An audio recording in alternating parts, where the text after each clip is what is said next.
Kita lanjutkan pembahasan kita yang minggu lalu yang beberapa hari yang lalu sudah sampai di ayat 10. Kita sampaikan sedikit review atau ikhtisar dari surat Al-A'raf. Jadi surat Al-A'raf ini dari awal berbicara tentang pentingnya kita menerima Al-Quran. Kenapa? Karena di permulaan surat Al-A'raf ini dimulai dengan huruf muqatta'ah, alif, lam, mim, shad. Dan kita sampaikan setiap pada huruf muqatta'ah pasti di belakangnya Al-Quran. Kita harus mengikutinya. Dan Al-Quran itu tidak bisa kita maknai hanya yang tertulis saja. Karena sebelum tertulis, Al-Quran dalam bentuk menyatu dengan manusia. Person yang kepadanya Al-Quran diturunkan. Jadi Al-Quran tadinya itu adalah diri Nabi Muhammad kita. Baru kemudian Nabi membaca. Begitu dibaca, terdengar, kemudian dihafal, ditulis. Lahirlah mushaf seperti sekarang. Nah, dengan demikian Al-Quran aslinya itu adalah diri Nabi, diri manusia suci. Yang pada dirinya Al-Quran itu menyatu tak terpisahkan. Ini tidak boleh kita keberatan menerimanya. Baru kemudian manusia yang seperti itulah yang disebut dengan al-haq, kebenaran. Karena kebenaran itu kalau tidak dalam bentuk manusia menjadi abstrak. Kebenaran itu kan cuma kata, konsep saja. Jadi kebenaran bermakna apabila ada manusia yang padanya kebenaran itu menjelma menjadi perbuatan dan perkataannya. Sehingga kebenaran itu adalah manusianya. Nah, karena disebut benar itu kan perkataan dan perbuatan. Kalau tidak karena perkataan dan perbuatan, kita tidak bicara tentang kebenaran. Orang dihukum di pengadilan benar salah itu kan berdasarkan perkataan dan perbuatannya. Jadi kalau misalnya ada orang yang dituduh mencemarkan nama baik, itu kan berarti pengadilan membuktikan apakah benar ada kata-katanya, ada kalimat yang keluar yang mencemarkan nama baik orang lain. Perbuatannya, kalau ada perbuatannya yang merugikan orang lain, misalnya mengambil harta benda orang lain, itu harus dibuktikan oleh pengadilan perbuatan tersebut. Nah, kalau ternyata benar, ternyata sesuai antara tuduhan dan kenyataan, itu namanya benar. Jadi sesuai antara tuduhan dan kenyataan faktanya namanya benar. Jadi kebenaran itu adalah seperti itu. Jadi kebenaran disebut kebenaran apabila ada subjeknya, ada orangnya. Kalau tidak ada orangnya, tidak bisa dikatakan kebenaran. Nah, jadi begitulah, maka kemudian kebenaran inilah yang menjadi wazan nanti di akhirat. Al-waznu yawmaidzin lillah. Wazan itulah nanti, kebenaran itulah nanti yang menjadi wazan di akhirat.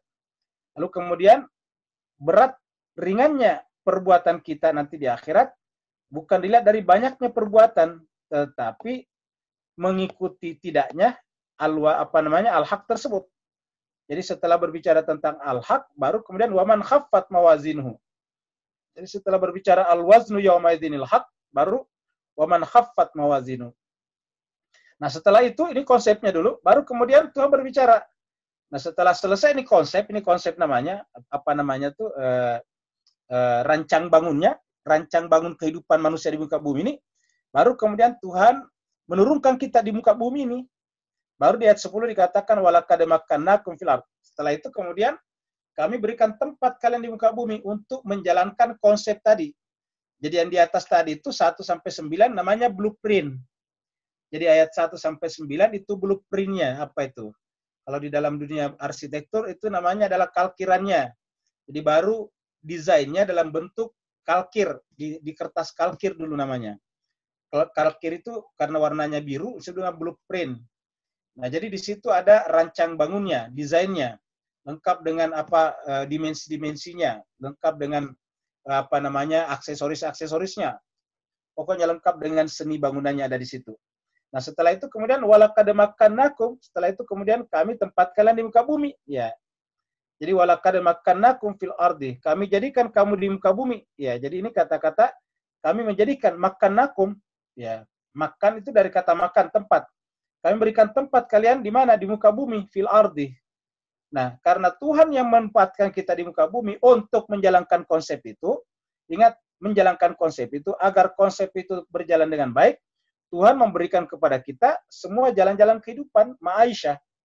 Jadi semua jalan-jalan kehidupan maksudnya hal-hal yang kita butuhkan dalam kehidupan itu disiapkan oleh Tuhan. Jadi semua sudah disiapkan di muka bumi.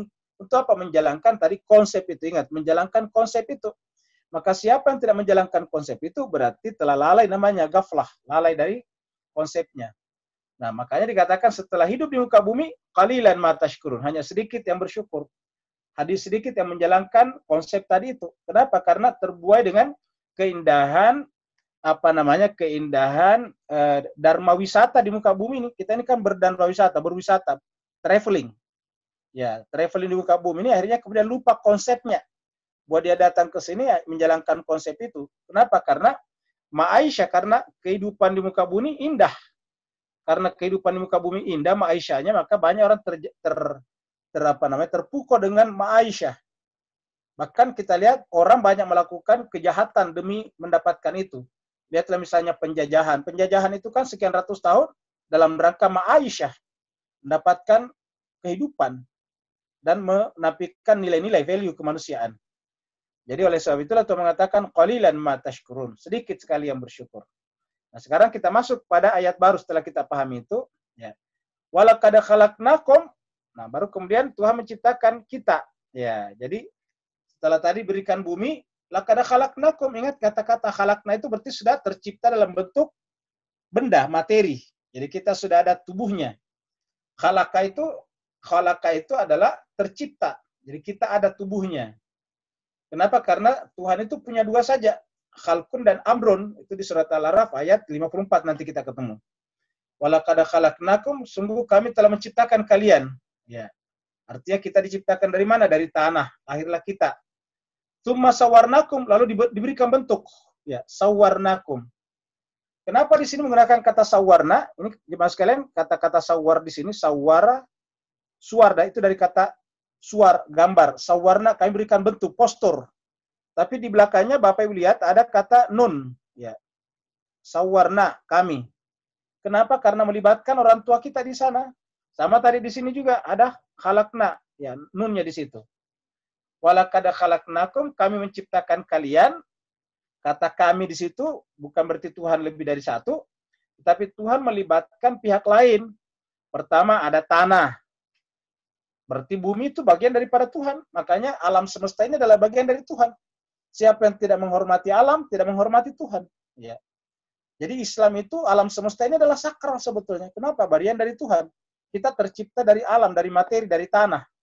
Kita sudah sampaikan bahwa dalam konsep kita di Indonesia bagus sekali bahwa bumi itu disebut dengan ibu pertiwi. Di walaqad khalaqnakum, sungguh kami telah menciptakan kalian. Summa kemudian sawarnakum, kami juga memberikan bentuk, postur kepada kalian. Jadi kita diberikan postur paling baik. Ingat jemaah sekalian, sawarna itu adalah semuanya dibatasi, diciptakan, dan semua diberikan batas dengan batas-batas yang proporsional. Bapak bisa bayangkan kalau kupingnya membesar terus tak terbatas. Bapak bisa bayangkan apa yang terjadi. Coba direnungkan. Kupingnya tumbuh tidak berhenti tumbuh. Seperti rambut. Bayangkan misalnya kalau gigi kita tidak berhenti tumbuh pada ukuran 1 cm. Ibu bisa bayangkan ini. Nah, jadi kata sawarna itu kami berikan ukuran kayak kita menggambar. Menggambar itu kan sebetulnya adalah kita batasi sesuatu di kertas. Kertas tadinya putih, begitu dikasih batasan-batasan garis, terbentuklah sesuatu. Nah, begitu juga. Diberikan batasan-batasan, jadi kita mau tidak mau harus terbatas. Dalam keterbatasan itulah terbentuklah postur. Kalau tidak ada keterbatasan, tidak ada postur.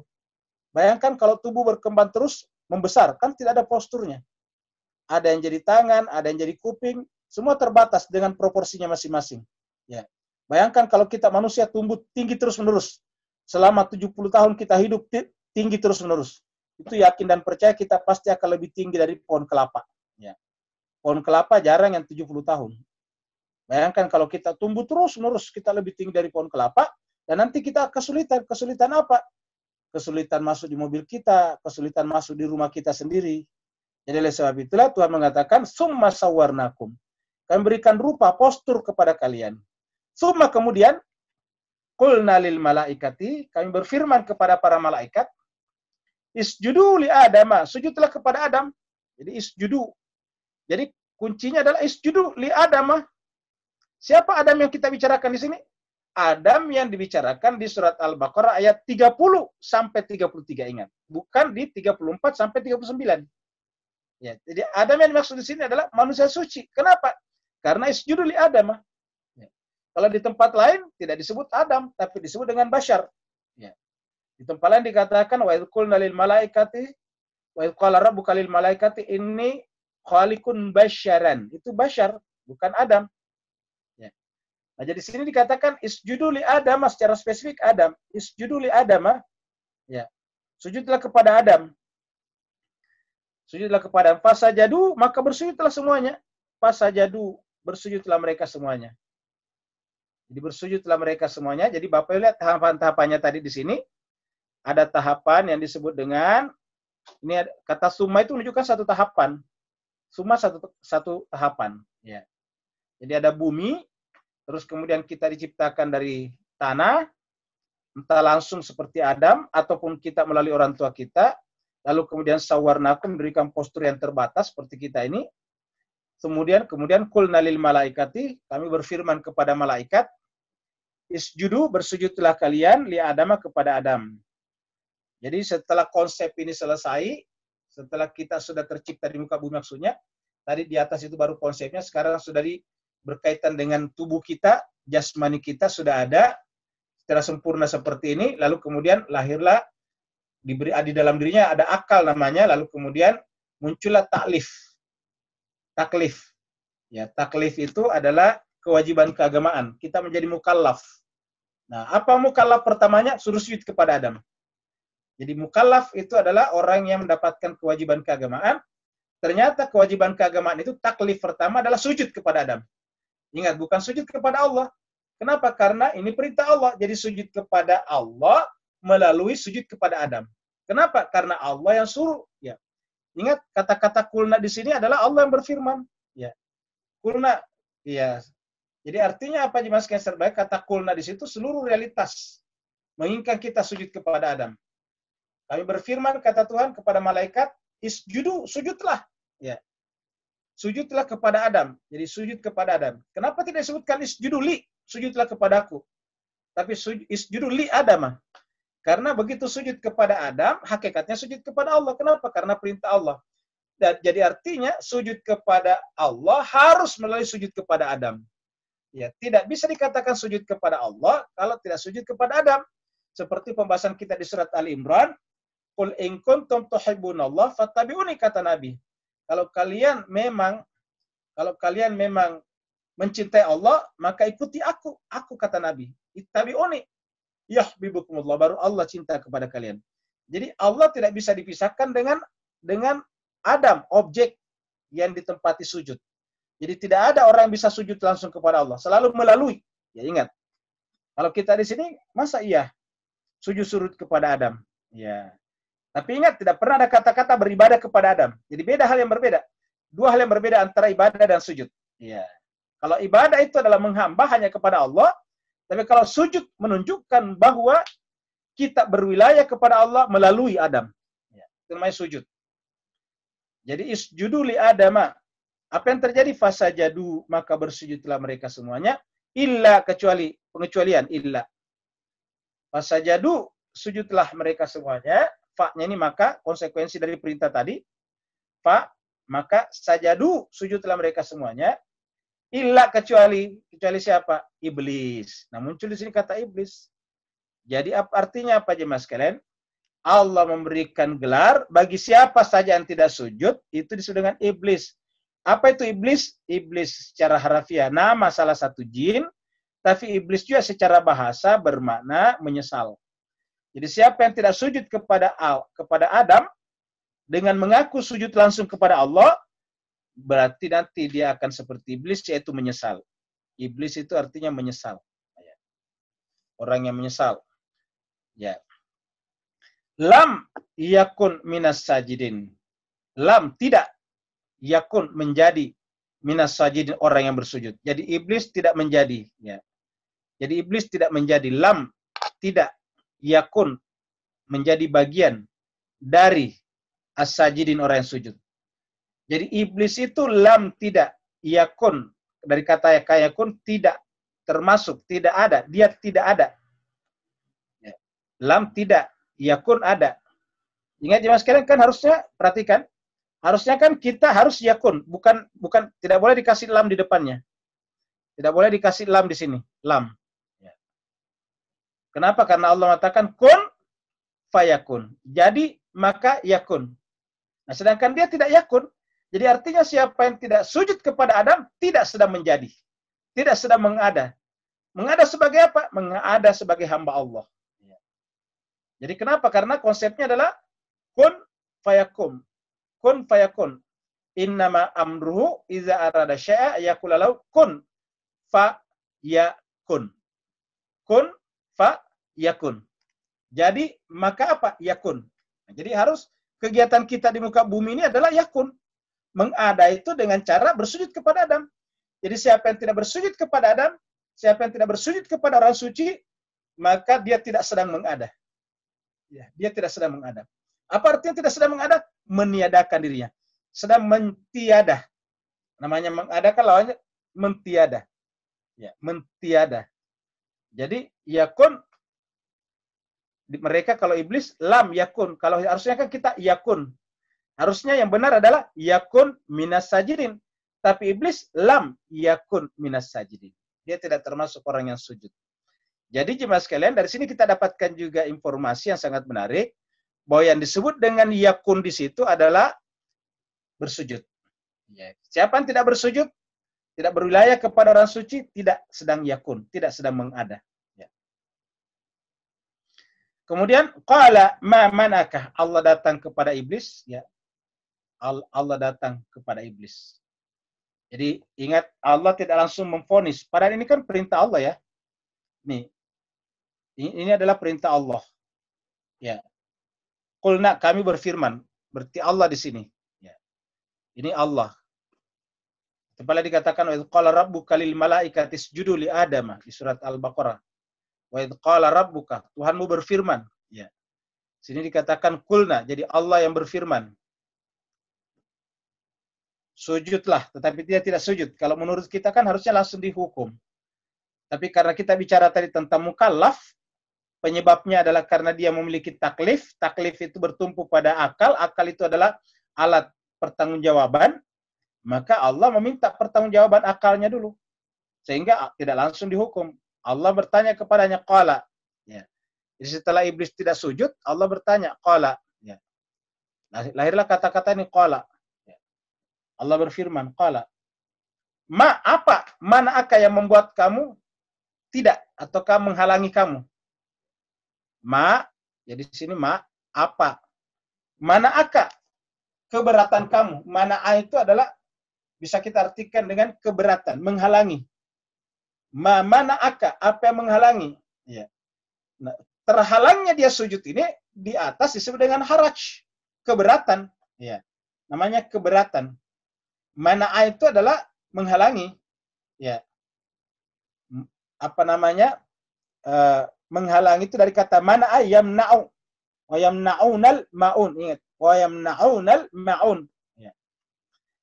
Jadi mana aka, apa yang menghalangi kamu?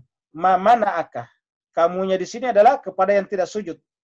Jadi ingat jemaah sekalian, iblis walaupun itu personal, tetapi ini kemudian menjadi kelompok. Tetapi yang bertanggung jawab di dalam kelompok itu bukan kelompoknya, tapi orang per orang. Seperti pembahasan kita hari Senin yang lalu, bahwa yang masuk surga nanti itu bukan kelompoknya, yang masuk neraka bukan kelompoknya, tapi orang per orang. Makanya dikatakan kak di sini. Mana aka? Apa yang menghalangi kamu? Apa yang membuat kamu keberatan? Mana aka? Apa yang menghalangi kamu? Apa yang menghambat kamu? Allah untuk tidak. Jadi Allah di sini Bapak sekalian, Allah di sini adalah dua kata. An dan la. Jadi di sini ada dua kata. Ya namanya an dan la. Ya. Dicampur jadi satu. Allah. Jadi Allah menjadi an dari kata an, la untuk tidak. Manaka an la. Disambung jadi manaka Allah. Apa yang menghalangi kamu sehingga tidak mau bersujud kepada Adam? Ya. Tasjuda Allah tidak tasjudu sujud. Apa yang menghalangi kamu sehingga tidak mau sujud kepada Adam? Allah tasjuda. Ketika amartuka Aku memerintahkan kamu. Ya. A-nya ini adalah Tuhan. Perhatikan ya mas sekalian, A-nya ini adalah Tuhan. Amartuka, saya. Ya. Ini adalah bentuk mudhari namanya. Amara ya'muru. Amara ya'muru. Amara ya'muru. Amartuka. Ya, bentuk apa? Maaf, bentuk lampau ya, bentuk madhi. Amartuka. Jadi bukan A-nya yang saya Bu ya, Pak Bu ya. Tetapi pada kata tu-nya ya, amartuka. Itu amartuka, jadi bentuk madhi, bentuk lampau. Apa yang menghalangi kamu itu tidak bersujud? Ketika amartu, ketika aku memerintahkan itu kak kepadamu. Saya perintahkan kamu sujud, kok kamu tidak sujud? Apa kata iblis? Qala. Ana, perhatikan kata-kata anaknya di sini iblis. Ana, ya jawaban pertamanya adalah aku, saya. Jadi jawaban iblis pertama kali adalah mendahulukan akunya, saya. Dan ini semuanya nanti karakter semua orang durhaka dalam Al-Quran selalu jawabannya adalah subjektivitasnya, anaknya, akunya. Seperti apa namanya Namrud ketika ditanya, ketika berdiskusi dengan Nabi Ibrahim. Ya. Namrud mengatakan kepada Nabi Ibrahim bahwa kenapa kamu menghancurkan patung itu yang besar? Dia bilang, tanya aja kepada yang besar itu yang dihancurkan yang kecil. Tanya aja yang besar yang belum hancur. Ya, kenapa harus tanya kepada saya? Kan ada di sana patung besar tersimpan.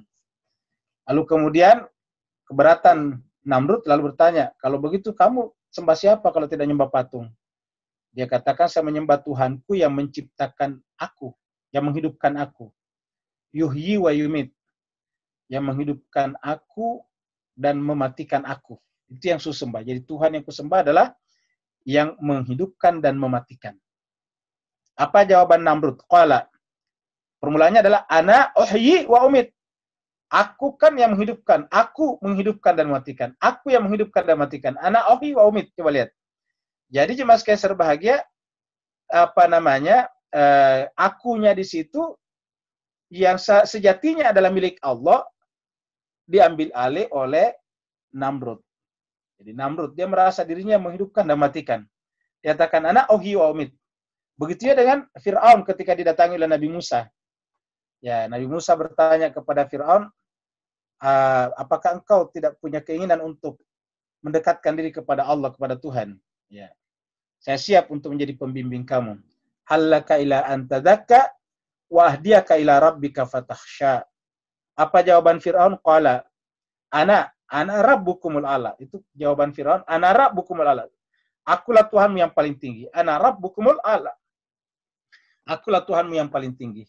Nah, sama kita lihat ternyata semuanya adalah turunan dari kata iblis. Karena kan tentu waktu ayat ini dibicarakan, jadi ini kan masih konsep iblis.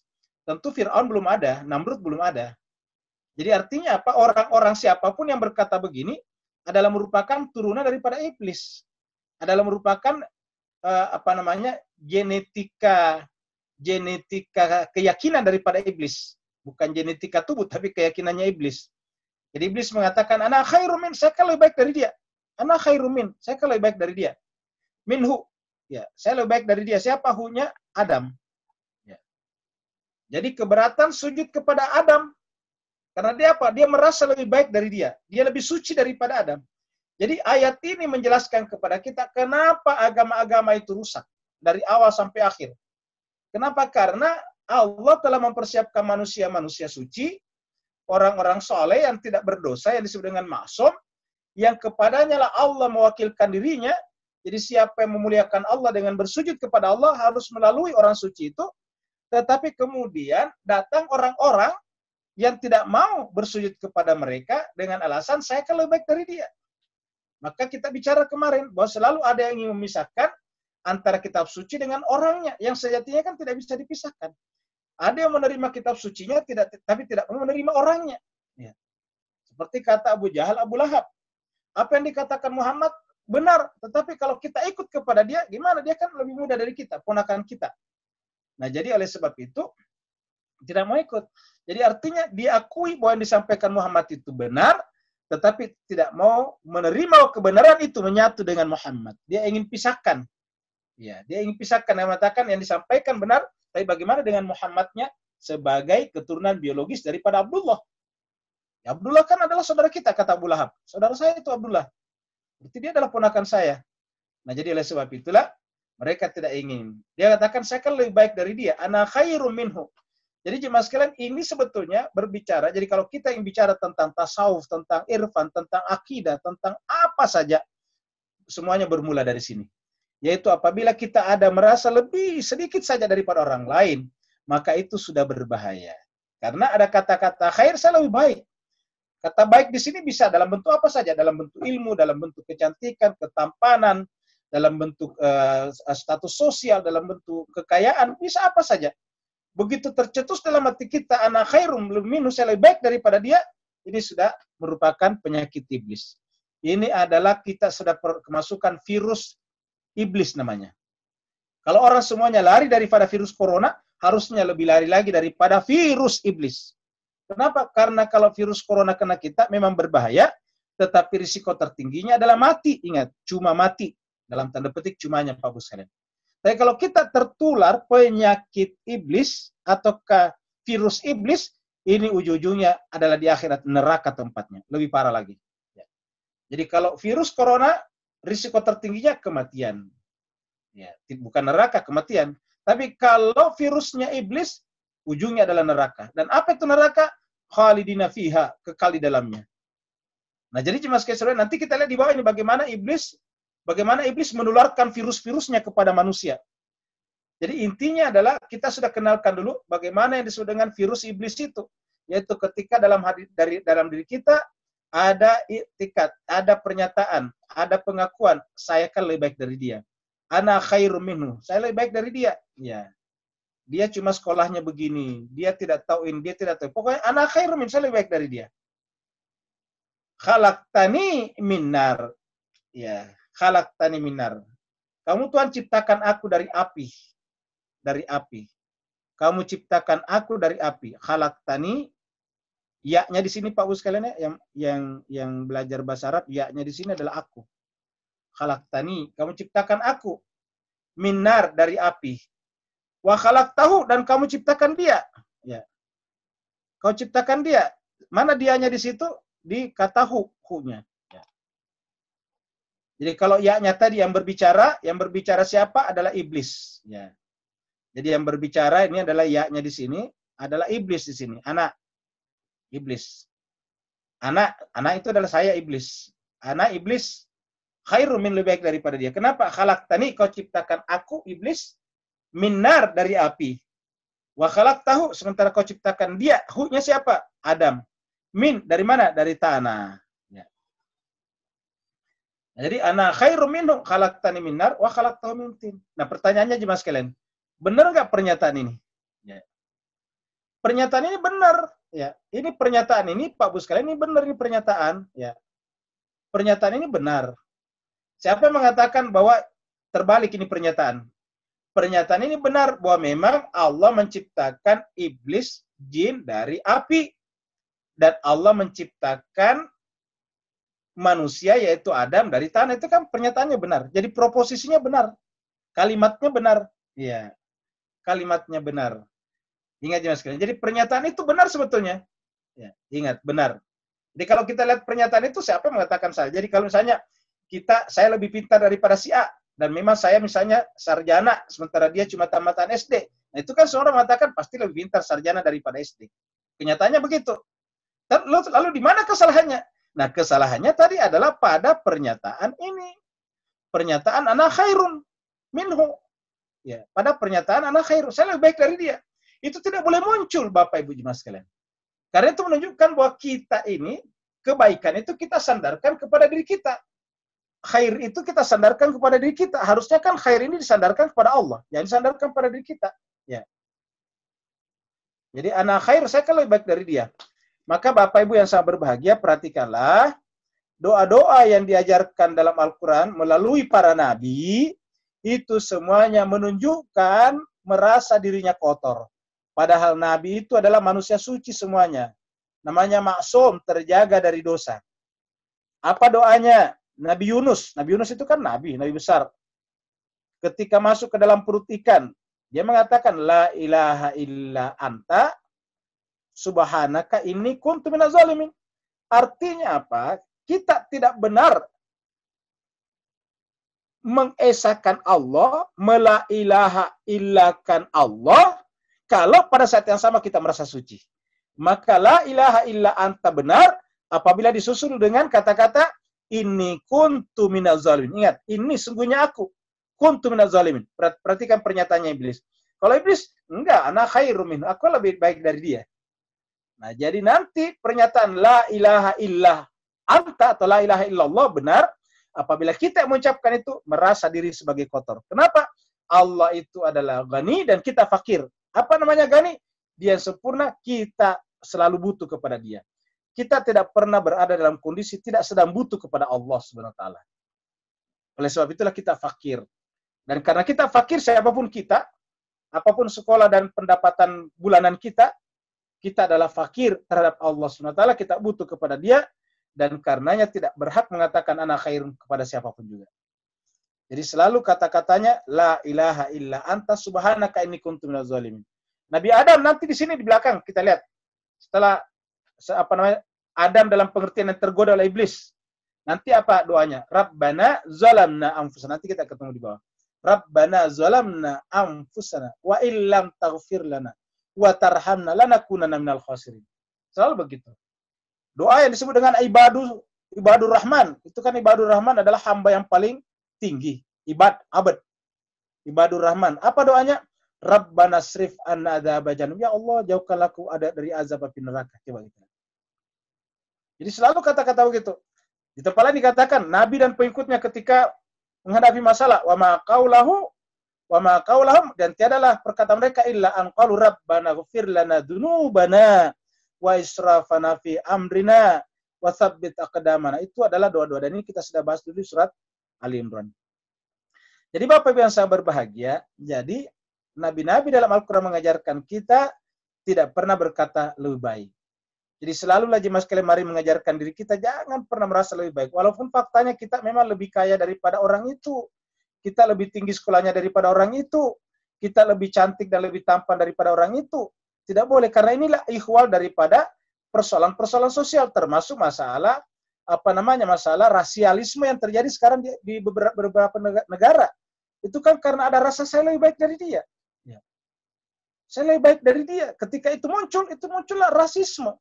Dan ketika rasisme atau rasialisme itu menjadi kolektif, menjadi sebuah negara, itu namanya fasis. Jadi ketika menjadi sebuah negara yang percaya kepada suku bangsa tertentu yang lebih unggul daripada yang lain, warna kulit tertentu lebih unggul daripada yang lain, itu namanya fasisme. Nah, jadi, dan kita lihat apa yang menyebabkan perang dunia kedua, itu kan melawan fasisme sebetulnya. Jadi, kekacauan dunia terjadi bermula dari sini. Jadi, ini adalah konsep yang sangat penting, Pak Bu sekalian. Ini konsep ini penting sekali kita pahami dengan baik. Yaitu tidak boleh ada kata ana khairum minhu. Karena ini dikatakan ini adalah iblis punya. Selama kita beribadah dan masih ada muncul dalam diri kita, itu tidak boleh terjadi. Itu menunjukkan bahwa kita masih berada dalam kendali iblis.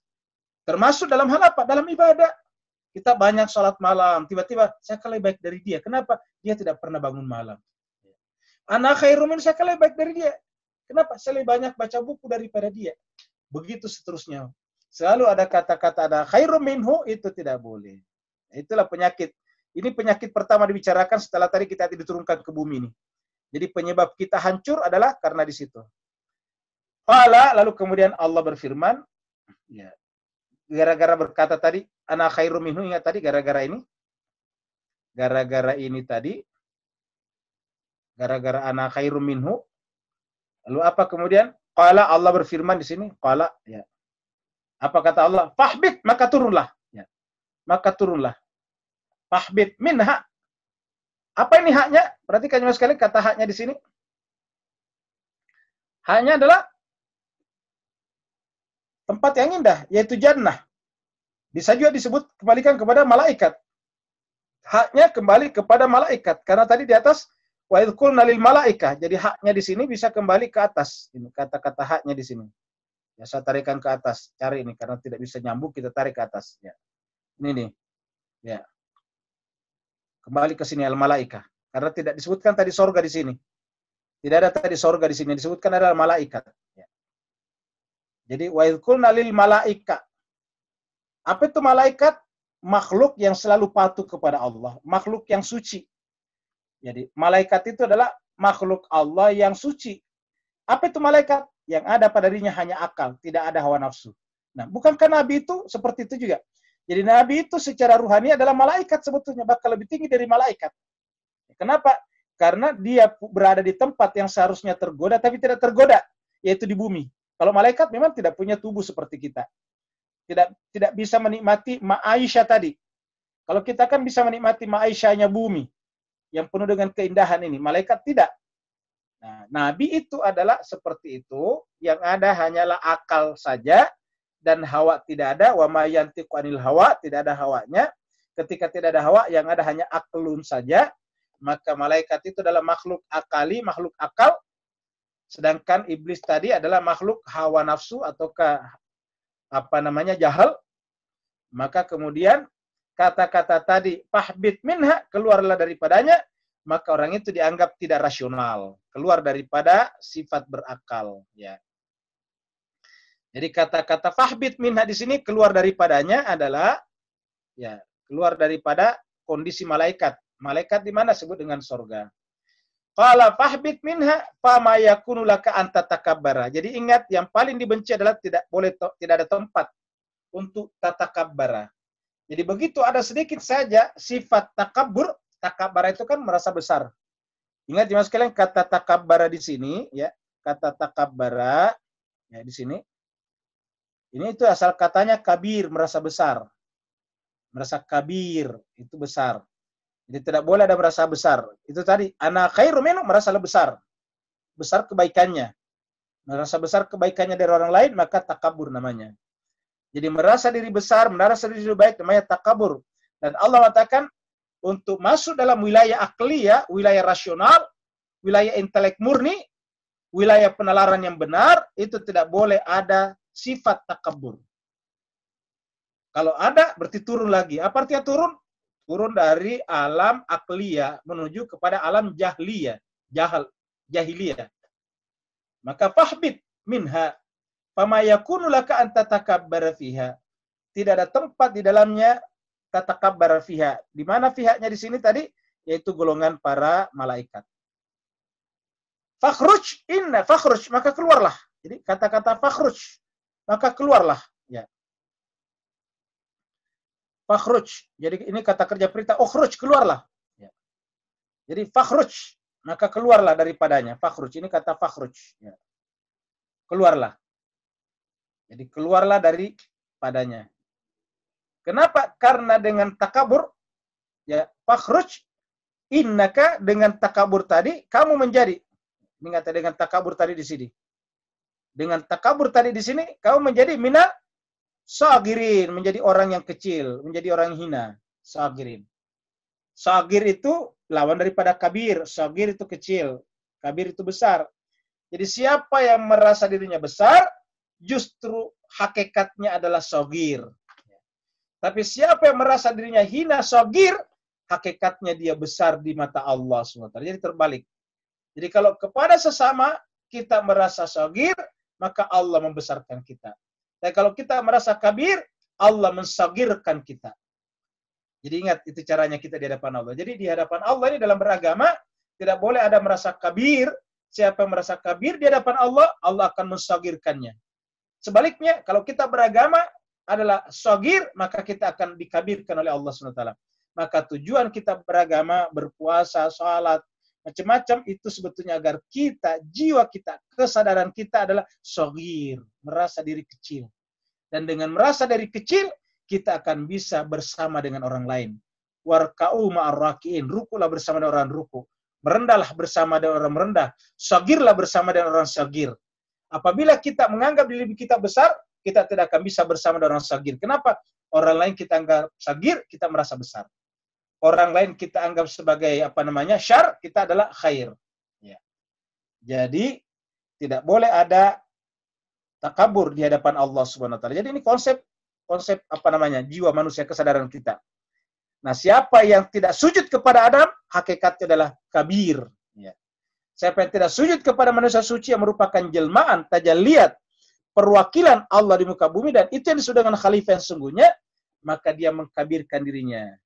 Walaupun dia menggunakan baju agama, tetap aja hakikatnya adalah pengikut iblis. Walaupun menggunakan jubah-jubah keagamaan, dan inilah yang dibicarakan sebelumnya, bahwa la talbisul haqqa bil batil. Jangan menggunakan pakaian Adam yang suci dengan melakukan perbuatan iblis. Ya. La talbisul haqqa bil batil. Jangan menggunakan pakaian kebenaran, yaitu manusia suci, bil batil. Padahal di dalam hatinya adalah iblis ataukah kebatilan. Kemudian qala, iblis berkata, Bapak Ibu perhatikan ayat ini baik-baik. Ini indah sekali kata apa namanya ajaran ini dalam Al-Qur'an, ya. Kemudian iblis berkata, qala. Jadi di sini iblis berkata, ya. Iblis berkata. Qala. Tadi sudah diponis oleh Allah tuh. Ya, setelah ditanya, "Kenapa kamu tidak bersujud?" Saya kan lebih baik dari dia. Tidak boleh ada takabur di sini. Kamu harus turun. Nah, kamu gitu keluar.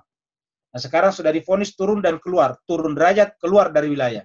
Jadi ada dua kata di situ. Turun derajat. Ingat tadi derajat kita sudah bicara sebelumnya. Derajat berdasarkan amal. Iblis tidak mau beramal dengan amalan yang diperintahkan Allah. Sehingga kemudian turun. Lalu kemudian dengan turun sekaligus dia keluar. Ya.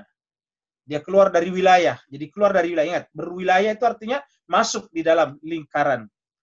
Haraja keluar dari wilayah itu. Ya. Nah sekarang setelah dia divonis keluar dan turun, qala, iblis berkata, anzirni, beritahulah aku, anzirni, beritahulah aku. Beritahulah artinya biarkanlah aku menunggu. Anzir itu bisa aja begitu. Karena al-muntazir itu adalah menunggu. Anzir ini bisa diartikan, ya Allah biarkanlah saya menunggu. Menunggu apa? Menunggu akhir masa. Ila yaumil yub'asun. Sampai hari.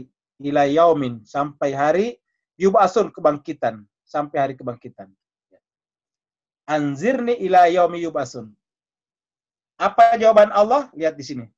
Ini Allah yang menjawab. Qala, innaka, sesungguhnya, dimulai dengan inna, sungguhnya. Artinya Tuhan benar-benar menunjukkan keseriusan, kesungguhan. Sungguhnya kamu iblis. Kaknya itu iblis. Minal munzarin, masuk kategori orang-orang yang diberi tangguh. Saya berikan tangguh. Artinya apa? Permintaannya di apa namanya? Permintaannya diterima. Bapak Ibu sekalian, ini tadi permintaannya iblis tadi di sini. Ya. Permintaannya tadi iblis ini. Anzirni. Lalu kemudian di sini diterima, minal munzarin. Apa yang bisa kita tangkap dari sini Pak, pelajaran berharga? Satu, iblis saja yang jelas-jelas super durhaka kepada Allah, yang sudah divonis turun dan keluar, tetapi ketika berdoa, Allah menerima doanya. Kenapa? Karena Allah adalah mujib. Kalau iblis saja diterima doanya, maka Bapak Ibu sekalian, Bapak Ibu semuanya tidak punya alasan untuk khawatir. Jangan-jangan doanya tidak diterima. Kekhawatiran seperti itu menunjukkan tidak paham tentang Allah sebagai Al-Mujib. Jadi jangankan Bapak Ibu sekalian, kita akui kita juga bukan Nabi dan Rasul, tapi saya yakin dan percaya semuanya, kita juga tidak seperti dengan iblis. Kalau iblis saja itu, yang jelas-jelas sudah divonis, sebagai ihbitu dan fakhruju, ketika dia berdoa lalu dijabah doanya, masa iya Allah tidak mengijabah doa kita? Apa sebabnya? Allah itu adalah mujib, maha mengijabah doa. Satu. Yang kedua, lihatlah iblis berdoa di sini Pak Ibu sekalian. Iblis berdoa. Qala, ini dari kata qala, lihat. Dari kata qala terus kemudian lihat ke sini. Yang namanya berdoa itu biasanya dimulai dengan apa, Bapak Ibu sekalian? Dimulai dengan Allahumma. Dimulai dengan Rabbana. Kan begitu. Dimulai dengan Ya Rob. Ya. Tapi lihatlah iblis berdoa. Ada nggak kata Rabbana? Ada nggak kata-kata Allahumma? Allahumma Rabbi anzirni, harusnya kan begitu. Allahumma Rabbi anzirni ila yaumi yub'atsun. Tapi tidak ada kata Allahummanya, tidak ada Rabbinya, langsung aja qala anzirni. Anzirni, tidak ada kata Tuhannya, coba. Tidak ada salutannya, tidak menyampaikan dulu ucapan salutasi. Tidak ada tidak ada sapaan dulu sebelumnya. Kalau kita kan sapa, Bu, Pak, apa kabar, kan begitu. Pak, Bu, ada kata Pak, Bu-nya atau Masnya ya di depannya. Baru kemudian kita meminta, itu sapaan namanya. Ya, ataukah ada kata tuannya, Tuan, ya. Jadi ada sapaan itu panggilan adab namanya. Nah, Tuan, Pak, Bu, Mas. Nah, kalau kepada Allah panggilan sapaan apa? Ya Rabb, Allahumma, kan begitu. Rabbana. Dalam doa-doa Allah seperti itu. Rabbana atina fid dunya hasanah. Rabbana atina min ladunka rahmatan. Allahumma la taj'alna fitnatan lil qaumiz zalimin. Begitu. Jadi selalu ada Allahumma atau Rabbana. Tapi iblis qala, tidak ada kata Rabbana, tidak ada Allahumma. Langsung anzirni. Iya, beri tangguhlah saya. Begitu aja berbicara kepada Allah, tidak ada tidak ada sapaannya. Tetapi walaupun begitu, kendati pun demikian, Allah mengijabah doanya. Coba luar biasa.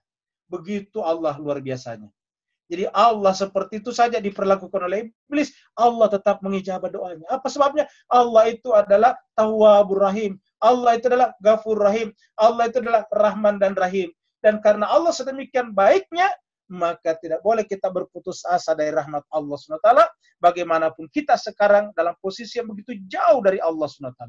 Jadi Bapak Ibu jemaah sekalian, janganlah kita pernah berputus asa dari Allah walaupun kita sudah sangat jauh. Kita berada di kutub yang sangat jauh dari posisi Allah SWT. Begitu juga kita kepada orang lain. Sejauh-jauhnya orang lain itu dari posisinya Allah menurut penilaian kita, kita tidak boleh memvonis dia sebagai orang yang buruk. Kenapa? Cobalah lihat. Siapa tahu dia suatu saat dia berdoa dan Allah mengijabah doanya.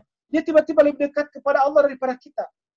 Jangan kita melihat karena orang lain itu pendosa lalu kemudian kita selalu berburuk sangka kepadanya. Tidak boleh, Pak Bu sekalian.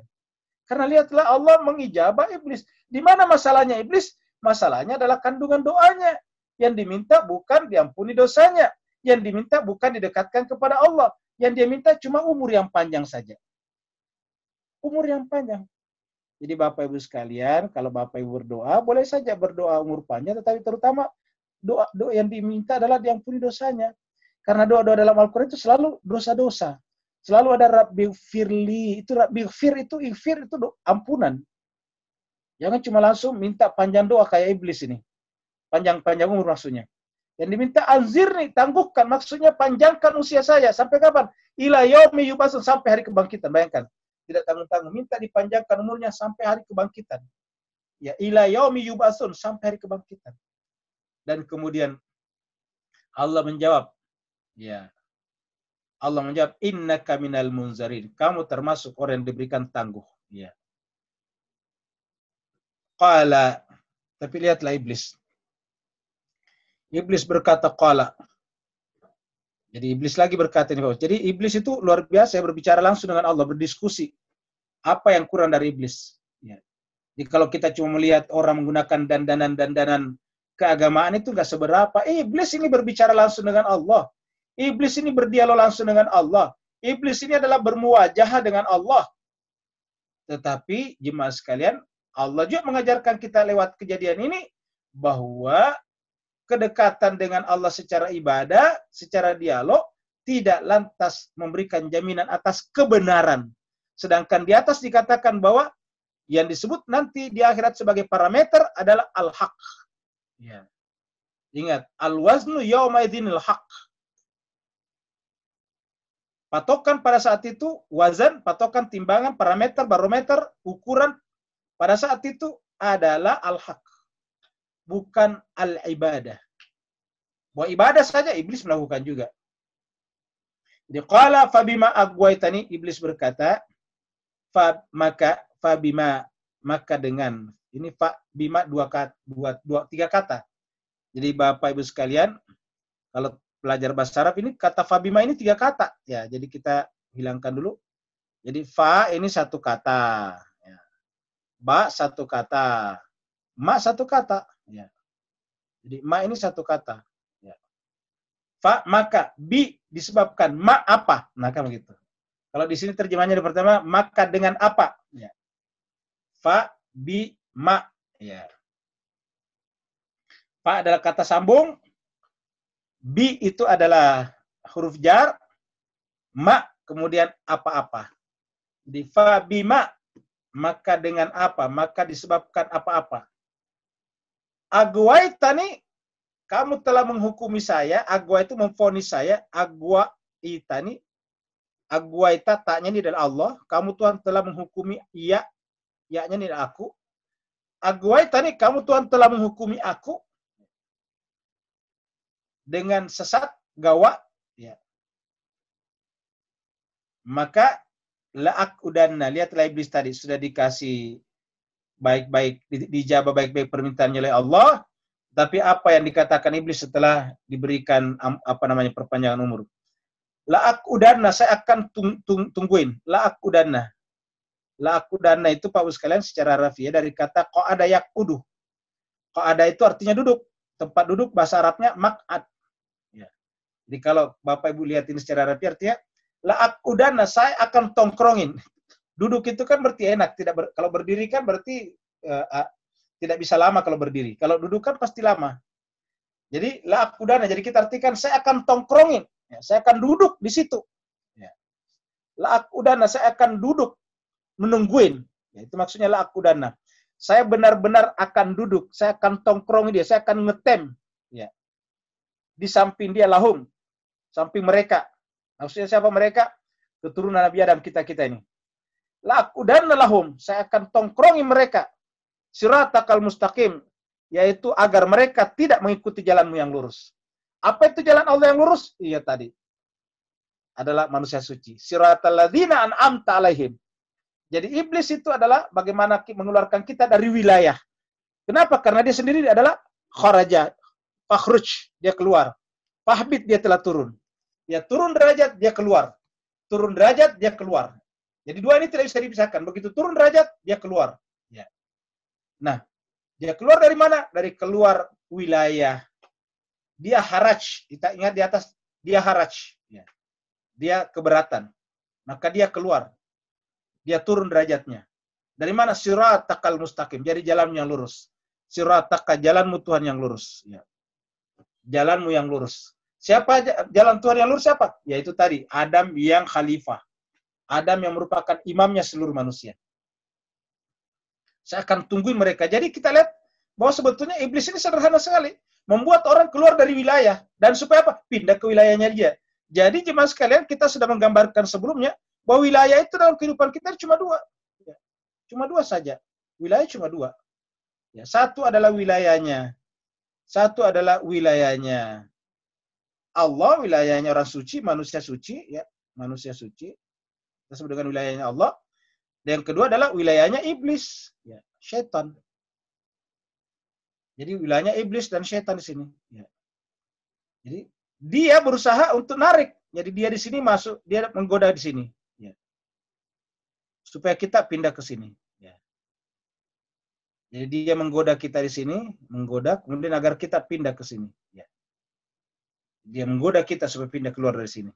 Nah, jadi jemaah sekalian berbahagia, jadi cuma dua wilayah. Makanya pembahasan kita sebelumnya, dua inilah juga yang nanti berakhir di akhirat dengan dua juga ujung-ujungnya. Ini nanti di akhirat menjelma menjadi apa? Menjadi sorga. Ya. Dan ini nanti menjadi neraka. Cuma dua di akhirat. Jadi orang berwilayah kepada manusia suci, itu Adam tadi yang kepadanya kita bersujud, maka nanti di akhirat tempatnya di sorga. Sebaliknya siapa yang keluar daripadanya, maka dia masuk neraka bersama dengan iblis. Nanti di surat Al-Araf ini kita lihat bagaimana orang-orang masuk di surga dan neraka siapa saja. Nanti ada kita lihat di ayat-ayat 30-an. Ya. Nah, jadi saya kira sampai di situ jelas. Jadi lihatlah bagaimana iblis menggoda kita. Oleh sebab itulah kalau Bapak sekalian mengikuti ceramah saya dari awal, dari Al-Fatihah sampai sekarang, banyak sekali mendengarkan kata wilayah. Ya, kata wilayah. Kenapa? Karena memang beragama itu berwilayah. Beragama itu berwilayah. Cuma memilih dua wilayah ini. Bukan berpakaian. Ini orang yang berwilayah di iblis, ya, itu bisa saja berpakaian keagamaan. Ingat kata-kata la talbisul haqqa bil batil. Jangan menggunakan pakaian kebenaran. Pakaian kebenaran kan bisa saja secara lahiriah adalah syar'i pakaiannya. Tetapi dalamannya, batinnya adalah iblis. Ya. Iblis ini adalah orang yang beribadah kepada Allah secara ibadah. Bahkan kita lihat dia berdialog dengan Allah. Tapi apa yang terjadi? Allah mengatakan fahbit minha. Ya, turun daripadanya. Wakhruj, dan juga keluar. Jadi dia keluar. Summa kemudian la'atiyannahum min baini aidihim, kata iblis. Tadi ingat iblis mengatakan saya akan tongkrongi anak cucu Adam supaya dia tidak mengikuti jalan lurus. Summa kemudian la'atiyannahum, la-nya ini menunjukkan taukid, benar-benar saya akan datangi mereka. Saya akan datangi mereka anak cucu Adam itu, manusia ini. La'atiyannahum. Humnya adalah anak cucu Adam, hum. Manusia, kita ini. Summa la'atiyannahum. Kemudian kami pasti akan mendatangi mereka. Saya akan mendatangi mereka. Dari mana saya datangi? Min baini aidihim, dari depan mereka. Min, dari, ya. Aidihim, bagian depan mereka. Wa min, dan dari khalfihim, belakang mereka. Wa an, dan dari aimanihim, sebelah kanan mereka. Depan mereka, belakang mereka, kanan mereka. Wa an syamalihim, dari kiri mereka. Jadi coba kita lihat. 4 sudut, 4 sisi. Depan, belakang, kanan, kiri dia datang. Coba lihat. Jadi artinya apa? Karena dia datang mengepung kita, maka banyak orang yang gampang sekali terprovokasi oleh iblis. Karena iblis ini adalah provokator yang ulung. Maka kemudian Allah mengajarkan kita 5 kali sehari semalam, jumlah rakaatnya 17 rakaat, membaca ihdinas siratal mustaqim. Kenapa? Karena tadi iblis sudah berjanji di atas tadi. Iblis sudah berjanji untuk mengeluarkan kita dari siratal mustaqim. Tadi di sini Pak Bus kalian. Dia mengatakan la'aqudannahum. Saya akan tongkrongi mereka agar mereka keluar dari jalanmu yang lurus. Maka karena setiap saat dia melakukan itu dan tidak tanggung-tanggung, dia nongkrongnya di mana? Di depan, di belakang, di kanan, kiri kita. 4 sisi. Maka Tuhan meminta kita baca selalu ihdinas siratal. Jadi penekanan pada surat Al-Fatihah adalah ihdinas siratal mustaqim. Beri petunjuklah, bimbinglah kami untuk mengikuti jalan lurus. Siapa itu jalan lurus? Siratal ladzina. Al-ladzina itu orang-orang. Jadi ingat, al-ladzina itu adalah orang. Itu dalam bahasa Arab isim mausul. Siratal ladzina, jalannya orang-orang. Jadi siratal ladzina, jalannya orang-orang yang ka-nya di sini, jalanmu Tuhan yang dilewati oleh orang-orang yang suci itu. Siratal ladzina na'amta alaihim. Dan kita berlepas diri ghairil maghdub alaihim waladdallin. Kenapa? Itu jalannya iblis. Ya. Jadi saya kira Pak sekalian sangat jelas dalam ayat ini. Ya. Lalu kemudian kami datang dari depan, belakang, kanan mereka. Wala tajidu, sehingga di sini iblis mengatakan la tajidu, kamu tidak menemukan. Mendapati, tajidu itu mendapati, menemukan. Aktsaruhum, kebanyakan mereka syakirin. Nah, makanya tadi kita katakan di atas syukur. Masih ingat sebelumnya? Ayat 10 bersyukur. Bersyukur itu adalah menerima al-haq sebagai al-wazan. Menerima al-haq sebagai al-wazan. Siapa itu al-haq? Orang-orang yang kita sebut tadi menyatu dalam dirinya kitab suci.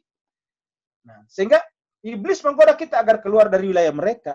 Nah, kata Tuhan, banyak orang yang tidak bersama dengan mereka yang suci itu. Aktsaruhum syakirin. Kebanyakan mereka itu adalah tidak bersyukur. Ya. Kebanyakan mereka dari kata la tajidu aksar. Kamu tidak menemukan mereka kebanyakannya bersyukur. Artinya kebanyakan tidak bersyukur. Nah, jadi jemaah sekalian berarti kebanyakan tidak menerima itu. Jadi dari sini saja Pak Ibu sekalian, Bapak Ibu sudah bisa mengambil kesimpulan bahwa mencari kebenaran itu tidak boleh berdasarkan kuantitas. Tidak boleh berdasarkan jumlah. Ya. Ingat jemaah sekalian, cacat demokrasi itu adalah berdasarkan jumlah. Ketika demokrasi berdasarkan jumlah, mau tidak bisa dipisahkan dengan politik identitas yang berkaitan dengan mayoritas. Inilah yang menyebabkan di mana-mana kita ceritakan orang-orang yang melakukan kejahatan kemanusiaan justru terpilih secara demokrasi. Mussolini di Italia itu terpilih secara demokrasi. Ya, begitu juga dengan Hitler terpilih secara demokrasi. Begitu di mana-mana Pak Us sekalian. Kenapa? Karena begitu kita bertumpu kepada mayoritas, berarti kita akan mengambil hatinya mayoritas dan dengan menindis orang minoritas. Karena minoritas tidak diperhitungkan di dalam demokrasi. Inilah cacat demokrasi sebetulnya. Jadi oleh sebab itulah demokrasi salah, enggak, harus diperbaiki, ada cacatnya. Ya. Harus diperbaiki. Kenapa? Karena kalau enggak, semua orang akan mencari menyenangkan orang mayoritas, bukan kebenaran tapi mayoritas. Ya. Sehingga kemudian dan ini akan membahayakan kemanusiaan. Contohnya misalnya, kalau misalnya di Padang, di Minang misalnya dilarang Injil berbahasa Minang beredar, apakah salah nanti suatu saat kalau orang Inggris juga melarang Al-Quran diterjemahkan ke dalam bahasa Inggris? Tentu jawabannya tidak salah. Kalau dia misalnya melakukan itu. Karena kalau di tempat lain boleh dilakukan, kenapa di tempat lain tidak boleh dilakukan? Ya. Jadi oleh sebab itulah jemaah sekalian berbahagia, selalu yang bersifat politik identitas itu tidak bersifat universal. Sementara agama kita bicarakan adalah bersifat universal. Ya. Nah sekarang kita teruskan ayat 18. Qala ukhruj minha. Kemudian diulangi lagi Allah berfirman, ukhruj, keluarlah. Jadi dipertegaskan kembali, wahai iblis, ukhruj minha. Kamu keluarlah daripadanya. Ya. Iblis, ukhruj, keluarlah, minha, diulangi tadi. Daripada golongan malaikat. Maz'uman madhura. Dalam keadaan mad'uman madhura. Dalam keadaan tercelah, mad'uman madhura, dan dalam keadaan diabaikan, dilecehkan, ditinggalkan, diabaikan. Ya. Dalam keadaan mad'uman madhura, dalam keadaan tercelah, dalam keadaan terusir, terbuang. Ya, sini diartikan terusir dan terbuang. Ya. Keluarlah. Jadi siapa saja yang mengikuti tadi iblis, maka dia akan keluar dalam keadaan tercelah dan terbuang. Terbuang dari mana? Karena tadi tidak yakun. Ingat, tidak yakun. Lam yakun minas sajidin. Dia tidak mengada. Ya, dia tidak mengada. Karena dia tidak mengada, makanya penduduk neraka itu dikatakan la yamutu fiha wa la yahya. Mau dikatakan hidup tidak, dikatakan mati juga tidak. La yamutu fiha wa la yahya. Kenapa? Dia tidak mengada. Sedangkan kalau dia mengada, dia hidup. Ya. Laman tabi'aka minhum lam la'anna jahannama minkum ajmain. Nah, ini kata-kata di sini. Laman tabi'aka, siapa mengikuti kamu? Jadi laman tabi'aka, siapa saja tabi'aka mengikuti kamu, kaknya adalah iblis, kaknya ini adalah iblis. Siapa mengikuti kamu iblis minhum dari kalangan manusia? Ya. Jadi ingat jemaah sekalian, ini berbicara tentang kita nih. Mari kita masing-masing mengintrospeksi diri kita. Jangan-jangan kita masuk dalam kategori itu. Tanpa kita rasakan ternyata kita berada di belakang barisannya iblis. Karena Allah mengatakan, laman tabi'aka minhum, siapa yang mengikuti kamu iblis dari kalangan manusia, lam la'anna jahannam. Saya akan penuhi neraka jahannam minkum dari kalian yang mengikutinya itu. Ajmain semuanya. Ya. Lam la'anna jahannam minkum ajmain. Nanti terulang kembali ini di dalam surat Al-A'raf juga ini 179. Terulang kembali. Ya. Wa ya Adam. Baru kemudian Allah berfirman kepada Adam. Ya Adam, wahai Adam. Jadi setelah tadi konsepnya dibicarakan, ya Adam, wahai Adam, uskun anta wa zawjukal jannah. Wahai Adam, uskun, tinggallah. Ya Adam, uskun, tinggallah, anta, kamu, wa zawjuka, dan pasanganmu al-jannah, di sorga. Jadi ingat jemaah sekalian, ini kan baru bicara sorga di sini. Tadi di atas tidak kan? Ya, berarti apa yang bicarakan di atas? Konsep. Jadi setelah konsep di alam apa namanya? Alam samawi, alam ruh, lalu kemudian menjadi konsep di alam kemanusiaan. Setelah kita diturunkan ke bumi seperti ini adanya juga. Ya Adam uskun anta wa zawjukal jannah. Jadi jannah di sini lebih kepada di bumi. Fakula min haitsu syi'tuma, maka makanlah kalian berdua min haitsu, dari arah mana saja, syi'tuma, yang kamu senangi. Ya, sama dengan surat Al-Baqarah ayat 34-35. Wala, tetapi ingat, la takraba, dengan jangan mendekati. Jadi la takraba hadhihi syajara, pohon ini. Kita sudah bicara sebelumnya tentang pohon. Ya, tentang ada syajaratun thayyibah, ada syajaratun sayyi'ah. Ya. Ataukah di tempat lain disebut dengan syajaratun khabithah. Ya, syajaratun mal'unah. Ya, jadi ada pohon yang dilaknat, pohon yang buruk, namanya bermacam-macam, jangan mendekati pohon itu. Ya. Siapa pohon itu tadi ya? Konsep tadi di atas, iblis. Berarti iblis siapa? Yang mengajari kita untuk tidak mengikut tadi kepada manusia suci. Siapa yang mendekati pohon itu, pohon buruk yang dibangun oleh iblis, fatakuna minaz zalimin, dia akan zalim. Makanya pohon sebelah, pohon yang baik adalah dipimpin oleh orang yang tidak zalim. La yanalu ahdi zalimin. Itulah. La yanalu ahdi zalim. Sedangkan di situ masuk zalimin. Fatakuna minaz zalimin akan masuk ke dalam golongan di bawah naungan pohon zalimin. Sedangkan Allah telah membangunkan kita konsep di surat Al-Baqarah, wa idzi betala Ibrahim rabbuhu bikalimatin fatamahun qala inni ja'iluka lin-nasi imama qala wa min dzurriyyati qala la yanalu ahdi zalimin. Itu zalimin. Di situ tidak boleh terjadi pada orang zalim. Tidak akan diberikan. Fawaswasa lahum syaitan, tapi jemaah sekalian, syaitan bekerja keras. Menciptakan waswas, menciptakan keraguan. Ya tidak langsung dipindahkan, dibikin dulu keraguan, benar enggak? Dibikinlah keraguan dengan macam-macam, dengan dituduh, dengan bikin macam. Iblis memberikan macam-macam. Itu hati-hati dengan itu sesat. Padahal dia yang sesat, iblis yang sesat. Dia bilang hati-hati itu yang sesat. Ya. Itu nanti adalah macam-macam tuh. Pokoknya lahirlah waswas. Tadinya orang yakin, tiba-tiba menjadi waswas. Fawaswas lahuma syaitan. Maka kemudian waswas lahuma kepada, kenapa disebutkan lahuma? Yaitu bahwa ini berlaku pada jenis kelamin laki dan perempuan. Tidak boleh hanya pada salah satu saja. Jadi jemaah sekalian, kalau di tempat lain, di versi perjanjian lama, perjanjian lama, kitab Kejadian dikatakan bahwa iblis mempengaruhi mempengaruhi Hawa. Hawa makan duluan, baru kemudian Hawa mempengaruhi suaminya, kan begitu. Kalau di sini enggak. Fawaswasa lahuma syaitan. Nah, syaitan mempengaruhi keduanya. Tapi yang menarik Pak Bu sekalian, setelah berbicara tentang kehidupan di jannah ini, di surga ini, sekarang kata iblis sudah berganti menjadi asyaiton. Lihat di sini. Pertama kalinya muncul kata syaitan di sini. Tiba-tiba sekarang sudah muncul kata syaiton. Ya, ini kata syaitan di sini muncul. Fawaswasa lahuma syaiton. Jadi artinya apa? Ini bukan hanya kerjanya iblis saja, bukan kerjanya jin saja, tapi juga manusia.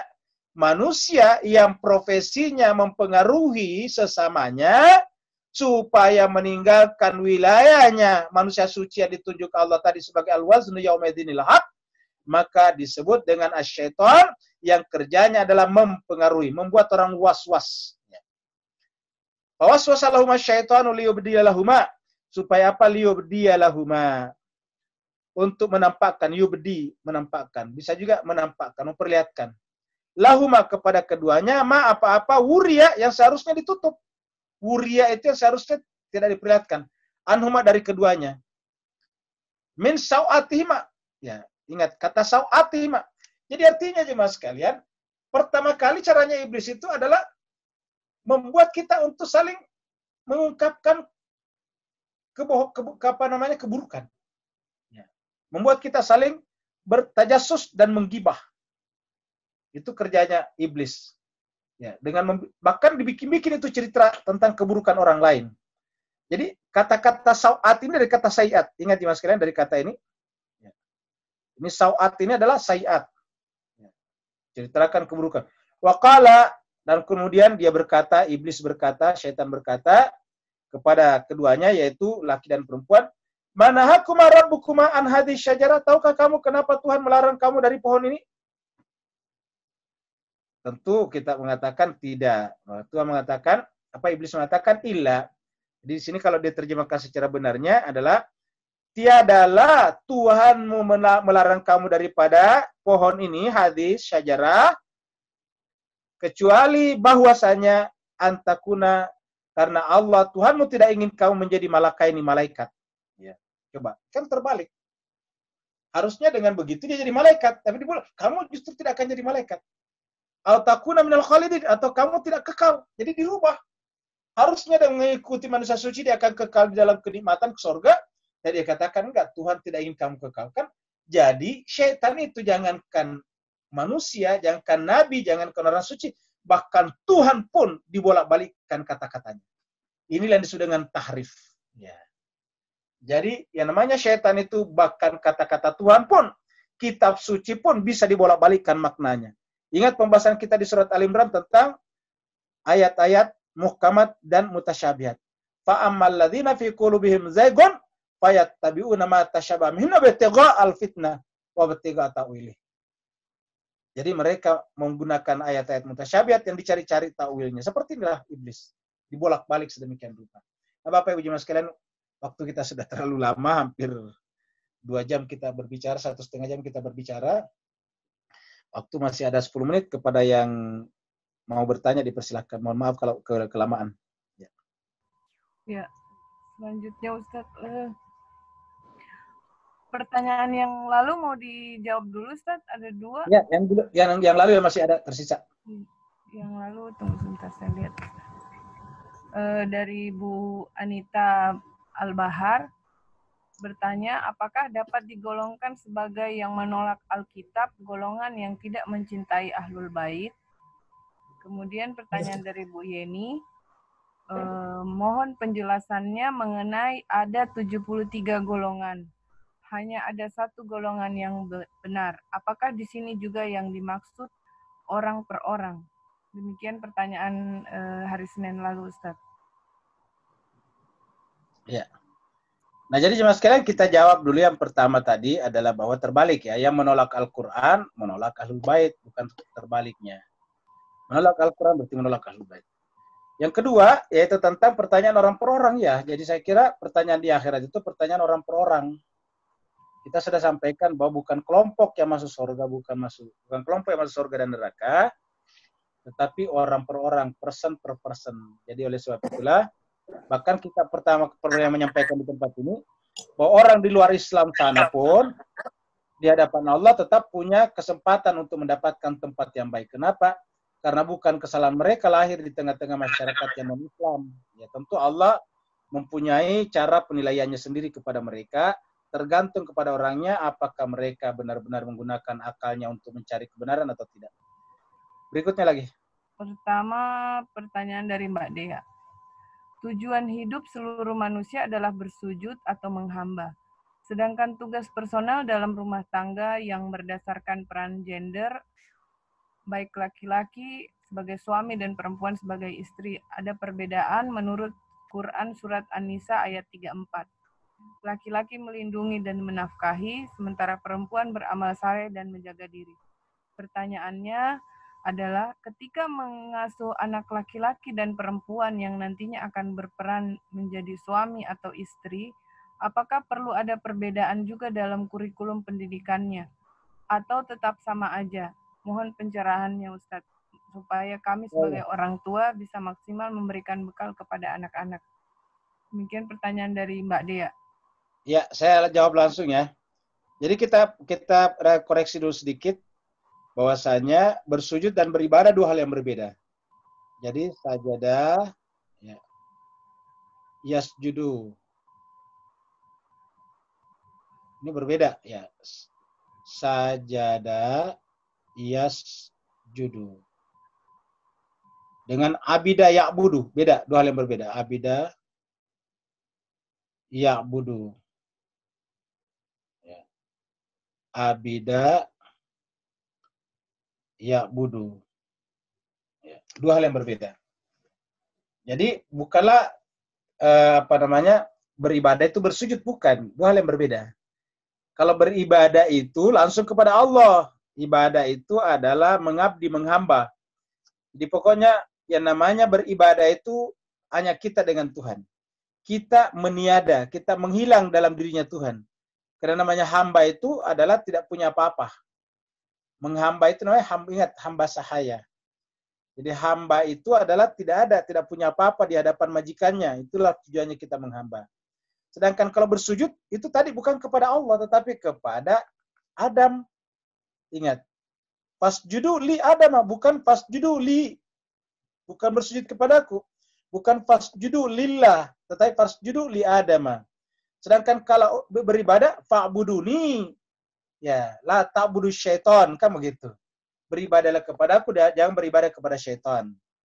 Nah, jadi kalau beribadah itu selalu kepada Allah. Ya, ya'budullaha mukhlisina wa ma umiru illa liya'budullaha, itu kan begitu. Wa ma umiru illa liya'budullaha mukhlisina. Jadi tiadalah diperintahkan kecuali beribadah kepada Allah, itu ya'budullah.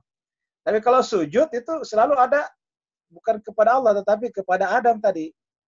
Dan beberapa kali dalam Al-Qur'an dikatakan wa idz qala rabbuka lil malaikati wa idz qulna lil malaikati isjudu li adama. Bukan wa idz qala rabbuka wa idz qulna lil malaikati isjudu lillah atau isjudu li. Ya, tapi li adama. Jadi kalau sujud itu artinya berwilayah, sedangkan kalau abidah artinya menghamba.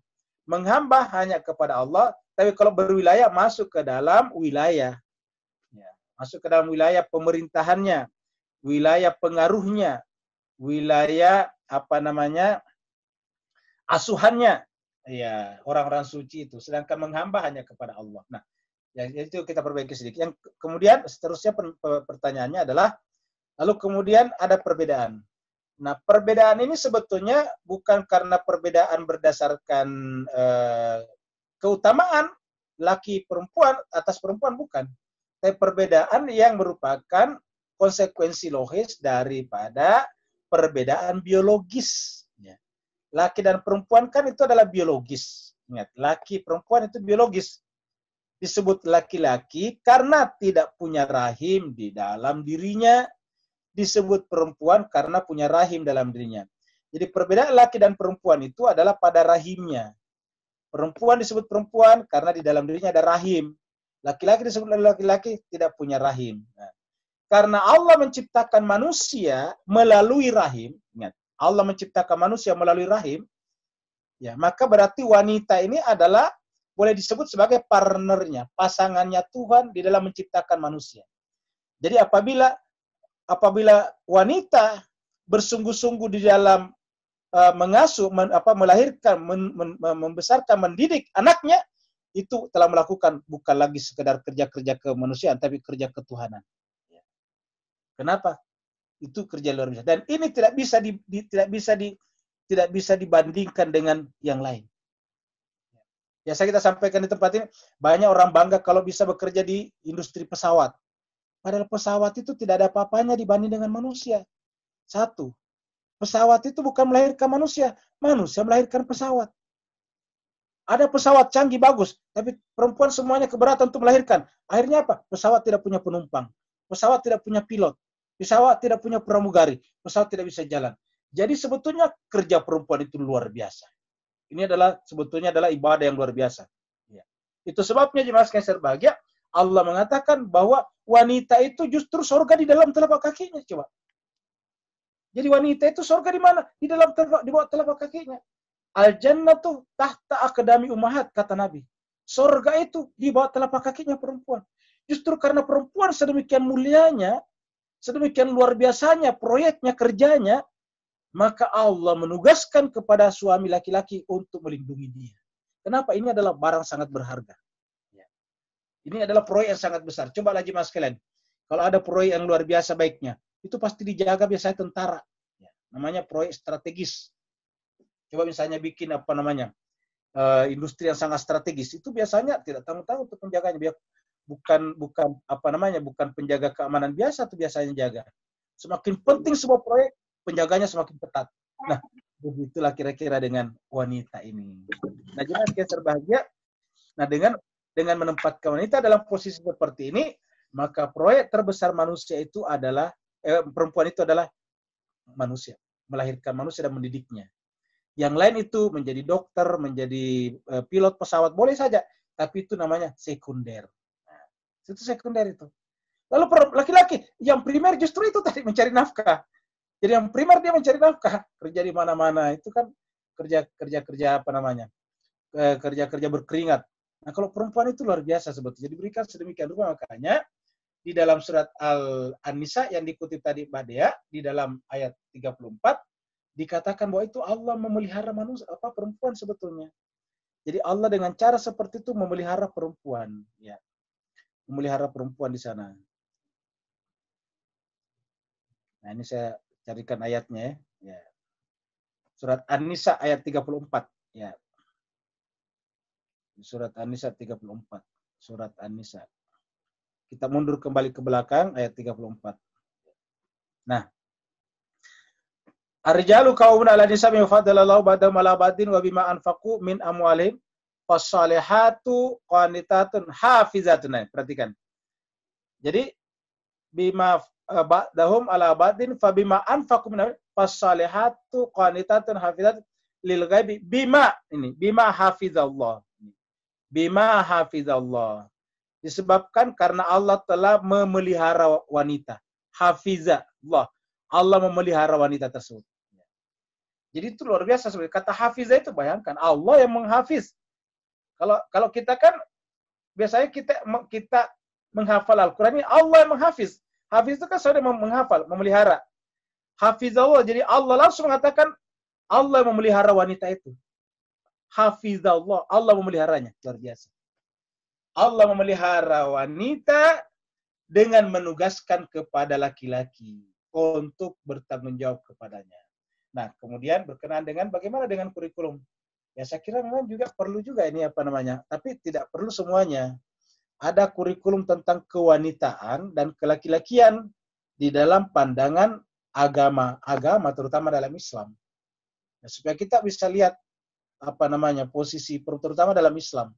Bagaimana sih? Karena banyak sekarang ini banyak orang minder kepada budaya Barat, seakan-akan perempuan itu dianggap hebat sekali kalau bisa juga melakukan ini dan itu. Padahal karya yang luar biasa dari perempuan itu adalah melahirkan. Ini nggak bisa diganti oleh laki-laki manapun. Mencari nafkah bisa diganti. Laki-laki mencari nafkah bisa diganti oleh perempuan. Membangun rumah, banyak perempuan yang bisa menjadi tukang batu. Ya. Menanam padi di sawah, banyak perempuan bisa menanam padi di sawah. Bapak Ibu bisa saksikan di masyarakat kita.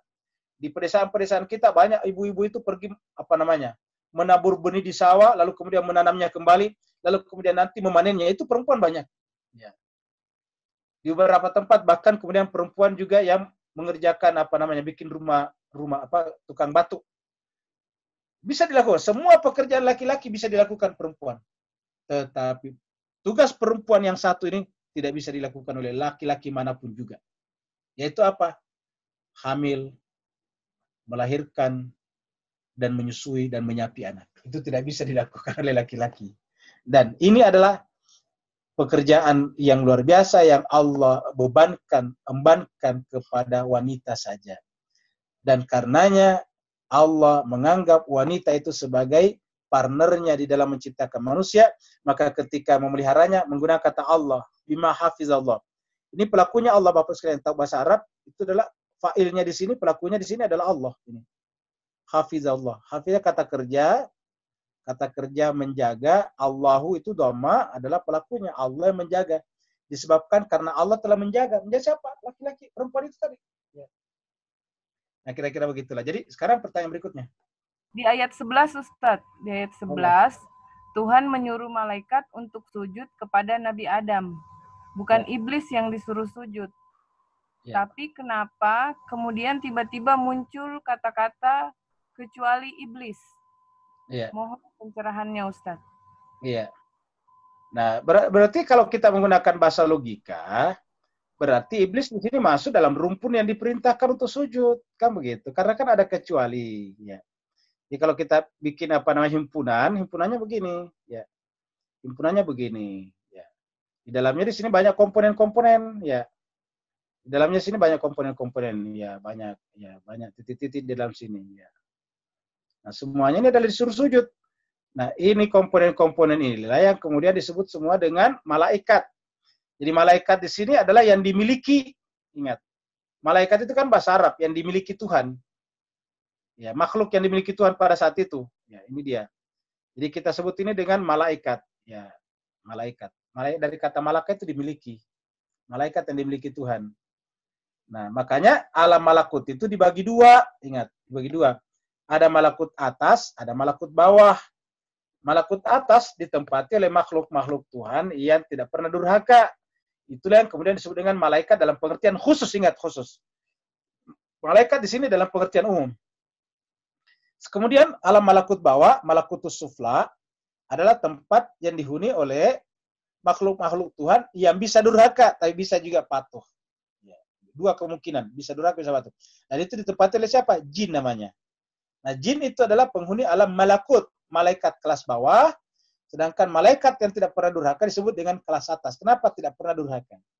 Ya, malakutul a'la, malakutus sufla. Mungkin ada pertanyaan, kan malaikat bukankah dari cahaya, sedangkan jin daripada api? Nah, perlu kita sampaikan. bahwa jemaah sekalian berbahagia, api itu terbagi dua. Api itu ada dua unsurnya. Ya ingat, api ada unsurnya. Unsur pertama adalah cahaya. Ingat, dari mana kita dapat cahaya siang hari? Dari matahari. Apa itu matahari? Api raksasa. Ya.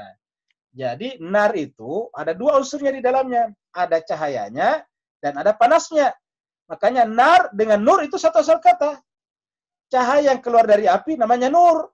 Sumbernya namanya nar. Jadi nar itu adalah api keluar daripada nur. Tetapi apabila api kehilangan cahayanya, maka yang tersisa cuma satu, yaitu apa? Panasnya. Karena api itu dua macam. Ada cahayanya dan ada panasnya. Nah, begitu. Nah, maka jemaah sekalian, maka jin itu disebut dengan diciptakan dari api. Apa artinya api? Tadi khalaqtani min nar wa khalaqtahu min tin.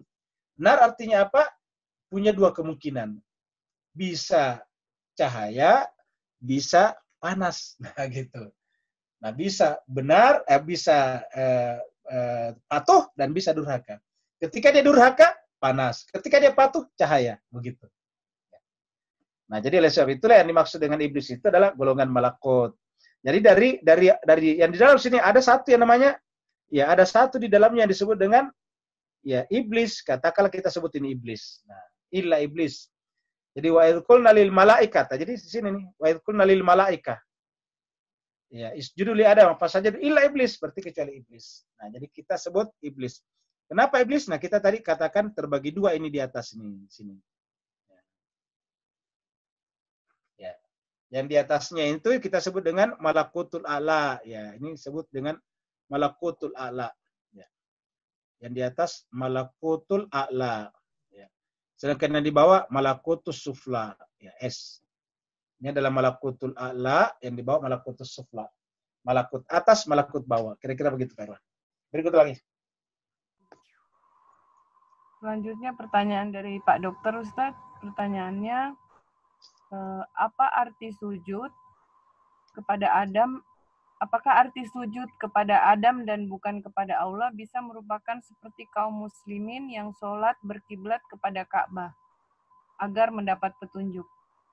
Kemudian pertanyaan kedua dari Pak Dokter, di ayat 15 dan 16 terbersit atau tersirat seakan-akan salah satu cara Allah melakukan ujian kepada manusia adalah menciptakan penggoda yang bernama iblis. Apakah bisa diartikan begitu, Ustadz? Seperti ada ungkapan, manusia mengenal kebaikan sejak ia mengenal setan atau iblis. Demikian pertanyaan dari Pak Dokter, Ustadz. Jadi yang pertama tadi kita sampaikan bahwa bersujud ya kepada Adam dalam pengertian seperti kita menghadap ke kiblat. Jadi jemaah sekalian perlu kita sampaikan sekali lagi bahwasanya bersujud di situ dalam pengertian berwilayah, bukan beribadah. Jadi harus kita sampaikan. Beribadah itu hanya kepada Allah, bersujud itu adalah berwilayah. Jadi sujudnya, makanya sujud itu dari kata sajadah, kan namanya kalau sujud itu adalah meniadakan diri kita. Ya, sujud artinya bahwa kita membuat diri kita ikut kepada yang kita anggap lebih berhak untuk itu. Namanya bersujud. Maka ketika kita disujud fasajadu, isjudu li Adama, bersujudlah kepada Adam dan bukan kepada Allah, menunjukkan bahwa ini adalah bukan ibadah. Ya, karena di beberapa ayat yang kita berkenaan dengan Al-Maidah, masih ingat dulu Al-Maidah, bahwa bahkan Nabi Isa tidak pernah mengatakan beribadahlah kepadaku.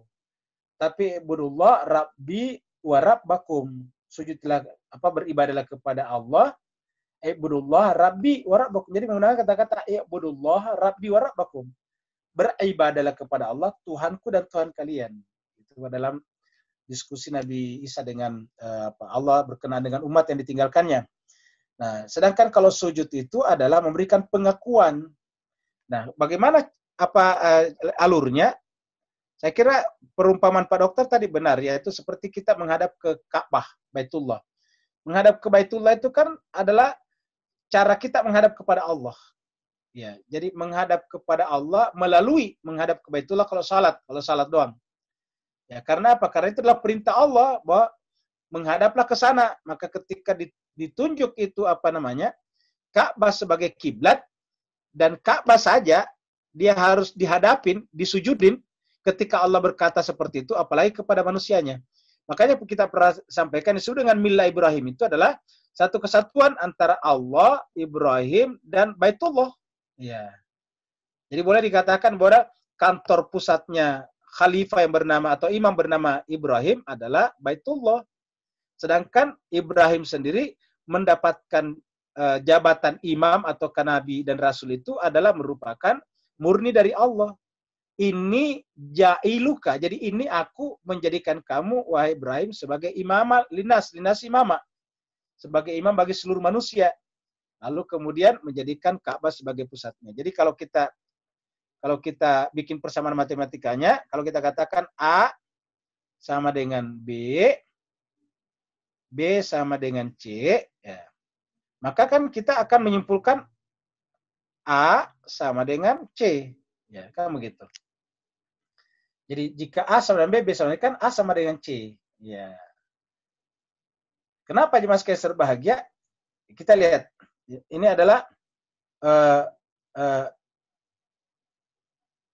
manusia. Kita sebut manusia.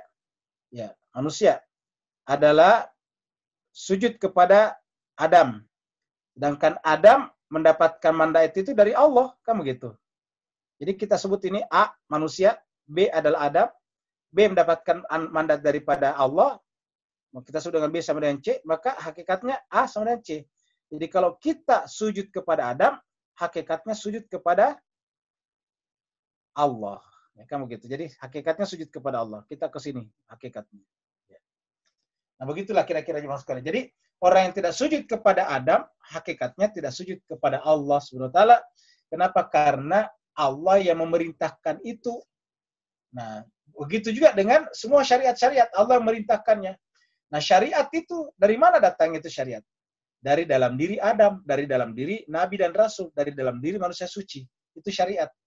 Jadi syariat itu seperti kita katakan tadi kan Al-Quran. Nah, Al-Quran itu kan dari mana? Dari dalam diri manusia itu. Yang merupakan pembahasan awal daripada surat Al-A'raf ini. Kira-kira begitu. Apa tadi lagi pertanyaan berikutnya, Bu Dokter? Dari Pak Dokter. Pertanyaan berikut ayat, tunggu Ustaz. Pertanyaan berikut ayat 15, 16 Ustaz. Oh, iya. Ayat 15, 16, terbersit seakan-akan salah satu cara Allah melakukan ujian kepada manusia adalah menciptakan penggoda yang bernama iblis. Apakah bisa diartikan begitu, Ustaz? Oh ya, jadi ini banyak yang berpendapat seperti itu, tapi ini harus kita koreksi. Kalau memang kita terima pernyataan atau proposisi ini, berarti iblis tidak salah karena sudah by design diciptakan oleh Tuhan memang untuk menjadi penggoda. Jadi ingat, kalau kita terima pernyataan ini berarti iblis harusnya masuk surga nantinya. Kenapa? Dia tidak durhaka, memang diciptakan untuk itu. Jadi kita ceritakan bahwa iblis itu mempunyai pilihan bebas, mau sujud atau tidak sujud.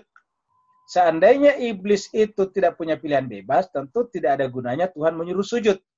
Jadi perintah Tuhan itu hanya berlaku bagi makhluknya yang bisa sujud dan bisa tidak sujud. Yang bisa ya dan bisa tidak. Ya, kalau sudah tidak bisa, ya. Tidak bisa juga tidak, ya dia tidak perlu ada perintah. Makanya hewan-hewan tidak ada syariat baginya. Kenapa? Karena hewan tidak bisa berkata ya dan tidak. Tidak bisa memilih seperti itu. Nah dengan demikian iblis ini adalah bagian daripada jin. Nah jin ini adalah mukallaf juga seperti kita. Dia punya juga tugas-tugas taklifiyah seperti manusia. Kenapa? Dia juga punya akal. Ya, yang membedakan iblis dengan kita adalah jenis jasmaniahnya. Jasmaniahnya kita adalah seperti terbuat dari tanah dan karenanya cocok makan pohon-pohonan. Kenapa? Karena pohon-pohonan dari tanah. Cocok makan hewan-hewanan karena hewan-hewan makan dari pohon-pohonan dari tanah dan seterusnya. Sementara iblis tidak. Ya, jadi sementara jin tidak. Jadi kalau kemudian ada yang percaya kepada jin baru dibawakan sajian itu salah besar karena iblis itu jin itu bukan terbuat dari tanah. Ya. Karena tidak terbuat dari tanah tentu tidak cocok makan buah-buahan, pohon-pohonan dan hewan-hewanan. Jadi itu tidak cocok. Jadi punya wilayahnya sendiri dan tidak perlu kita masuk dalam wilayah itu. Nah, cuma intinya adalah yang menyamakan antara jin dengan manusia ada pada akal. Ya. Jadi kesamaan antara jin dan manusia, jin ya dan manusia adalah pada akal, ya, pada akal. Jadi kesamaannya pada akal. Jin dan manusia kesamaannya adalah pada akal. Ya. Karena akal, apa itu akal? Akal itu adalah alat untuk memilih. Ya. Akal ini adalah alat untuk memilih. Karena ada alat untuk memilih, bisa menerima perintah dan larangan. Ya, maka diperintahlah isjudu. Nah ternyata harusnya perintah itu kan harusnya dituruti, diiyakan, diafirmasi, diiyakan. Larangan ditinggalkan. Tapi ini justru terbalik. Perintah ditinggalkan. Harusnya kan larangan yang ditinggalkan. Ya, jadi dengan demikian iblis disitulah durhakanya. Nah, setelah bicara tentang itu, Allah berbicara kepada kita bahwa ada yang seperti itu konsepnya. Ya, jadi ada konsepnya seperti itu. Artinya apa? Orang yang juga di dalam dirinya menciptakan was-was terhadap konsep fitrah tadi, konsep kebenaran yang diciptakan, yang disebutkan Tuhan di surat Al-A'raf bagian ayat 1 sampai 10, itu hakikatnya was-was namanya, ragu. Was-was itu kan ragu. Nah, kalau dia ragu, dia harus membuktikan keraguannya seperti di dalam surat Al-Baqarah 23. Wa in kuntum fi raibin. Jadi was-was itu nanti melahirkan keraguan. Nah, jadi jemaah sekalian berbahagia, jangan kita bayangkan ada iblis bergentayangan memasuki kita satu-satu, enggak. Tapi itu konsep namanya, bahwa kita semuanya bisa jadi iblis. Nah, ketika kita menjadi seperti iblis, takabur, ego kita yang mendahului, hawa nafsu kita mendahului akal pikiran kita, maka berarti kita namanya jadi syaitan. Itu. Ya. Karena syaitan itu dari mana? Minal jinnati wan nas. Kalau iblis itu person dari kalangan jin. Jadi iblis itu orang, person. Sedangkan kalau syaitan profesi. Pernah kita terangkan di sini, itu yang namanya person dan profesi dua hal yang berbeda. Ya, Ibu Ririn Aryani itu person, dokter itu profesi, kan begitu. Ada personnya, ada profesinya. Nah, profesi itu nggak punya wujud. Ya, yang punya wujud orang, manusia. Nah, begitulah juga dengan syaitan. Nah, siapa saja di dalam dirinya ya melakukan keraguan, maka dia adalah iblis. Dan ketika keraguannya itu atau ketidakpercayaannya itu dipengaruhkan kepada orang lain, dibisikkan juga kepada orang lain, dia jadi syaitan. Gitu. Karena kalau dia sudah mempengaruhi orang, syaitan namanya. Tapi kalau dalam dirinya saja menolak, iblis namanya. Nah, sama dengan iblis, dia akan menyesal nanti di akhirat. Kira-kira begitulah alurnya ceritanya. Ada lagi yang berikutnya? Dari Mbak Sinta, Ustadz. Pertanyaannya mengacu ke ayat 18 pada kata minha. Karena artinya perempuan ya Ustadz, minha. Nah, pertanyaannya, media kebanyakan isinya setan ya Ustadz, yang laku adalah hoax dan buka-buka aib. Demikian Ustadz. Ya, jadi jemaah sekalian berbagi, jadi ayat 18 tadi kata-kata minha betul ini ya. Jadi minha itu dari kalangan ya, jadi minha itu kalau di sini adalah dari kalangan malaikat. Fakhruj qala khruj minha, keluarlah dari dia. Dari dia maksudnya dari kalangan malaikat, ya. Ataukah kalau dalam ayat ini dari taman, ya. Mad'uma madhura. Ya, jadi keluarlah dari malaikat, taman malakuti namanya, taman malakuti. Kalau nama lainnya kalau di ulama biasa menyebutnya dengan sorga, taman sorga. Tapi saya kembali kepada malaikat di atas tadi. Fakhruj qala khruj minha mad'uma madhura. Ya, lalu kemudian Allah mengatakan laman tabi'aka minhum la amla'anna jahannama minkum ajma'in. Nah, jadi oleh sebab tapi bahwa kata haknya di sini tidak berarti bahwa menunjuk kepada perempuan sebagai manusia, enggak. Perempuan sebagai gender dua hal yang berbeda. Dalam bahasa Arab itu perempuan sebagai gender dengan perempuan sebagai manusia beda, ya. Karena mobil juga dihitung perempuan begitu. Jadi begitulah di sini kata haknya di sini tidak berarti bahwa mendiskreditkan perempuan, tidak, tetapi bahwasanya hak di situ adalah murni dalam bahasa saja, dalam lugawi namanya. Ya, jadi begitu. Bahwa nanti kemudian ada perempuan yang suka menggibah, itu lain soal lagi. Ya, laki-laki juga banyak melakukan itu. Makanya di dalam surat Al-Hujurat itu dua, laki dan perempuan.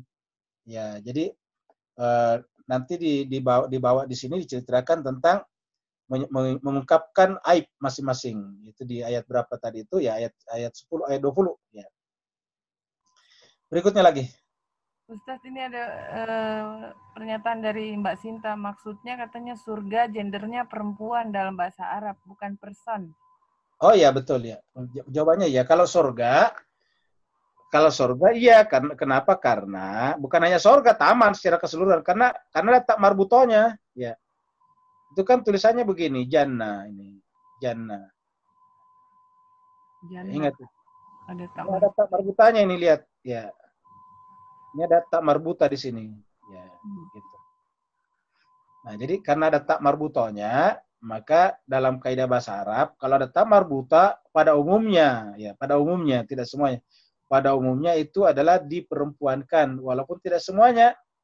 Ya, karena ada juga yang ada tak marbutanya bukan perempuan. Contohnya Hamzatu. Hamzatu itu adalah ada tak marbutanya. Tapi Hamzah laki-laki gitu. Tetapi pada umumnya seperti Sayyaratun gitu. Ada lagi? Berarti kalau neraka kan anar, Ustaz, tidak ada tamur botanya, kenapa dibilang neraka banyak perempuan? Tidak Iya, makanya nggak ngerti juga itu Ustadz yang ngomong begitu. Ya. Iya. Apa dasarnya kita tidak tahu. Karena dalam Al-Quran itu nggak ada ayat yang mengatakan bahwa yang paling banyak di neraka adalah perempuan. Nggak ada sama sekali. Itu di hadis. Mungkin ada hadis di hadis. Tapi di Al-Quran nggak. Ya, selanjutnya pertanyaan dari Budi ini, Ustadz. Ungkapan kata pohon di ayat 19 adalah produk-produk atau kerja bisikan iblis. Bisikan iblis ya Ustadz. Berlawanan dengan istilah pohon kenabian yang menghasilkan hidangan atau buah-buahan langit, produk manusia-manusia suci. Demikian pertanyaan Ustadz. Jawabannya ya, jadi kita sudah bicarakan sebelumnya bahwa pohon itu hanya simbol saja, majasi namanya. Di pohon ini yang majasi ada dua macam pohon ya. Ada dua macam pohon. Ya. Ada pohon thayyibah, syajaratun thayyibatun, dan ada syajaratun khabisatun di surat Ibrahim yang pernah kita bahas. Yang satu adalah pohon kenabian, pohon orang suci. Yang satu adalah pohon keburukan yang dibangun oleh iblis, konsep iblis tadi. Ya. Jadi konsep iblis. Jadi sebetulnya pembicaraan konsep iblis ini adalah menjelaskan bahwa sebetulnya namanya keburukan itu sebetulnya bermula dari kegelapan dari diri kita yang berlindung dari cahaya. Nah, maka disebutlah pohon cahaya dan pohon kegelapan. Jadi pohon cahaya disebut dengan syajaratun thayyibatun, sedangkan pohon kegelapan disebut dengan syajaratun khabisatun. Ya. Kalau di sini walinya adalah manusia suci, ya. Sedangkan kalau di sini adalah iblis tadi. Ya. Kenapa enggak ada bukan manusia di situ disebutkan? Karena aslinya manusia itu kan sebetulnya fitrah. Fitrah. Jadi asli manusia itu adalah fitrah. Jadi harusnya manusia itu tidak harusnya tidak masuk ke sini. Ya harusnya masuk ke sini. Jadi kalau dia manusia harusnya di sini nih. Ya. Jadi kalau manusia harusnya di sini. Tidak masuk di sini.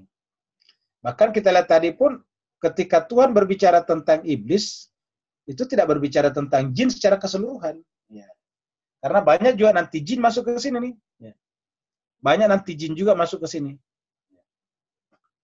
Berlindung di bawah pohon kenabian. Ya, di surat Al-Jin bisa kita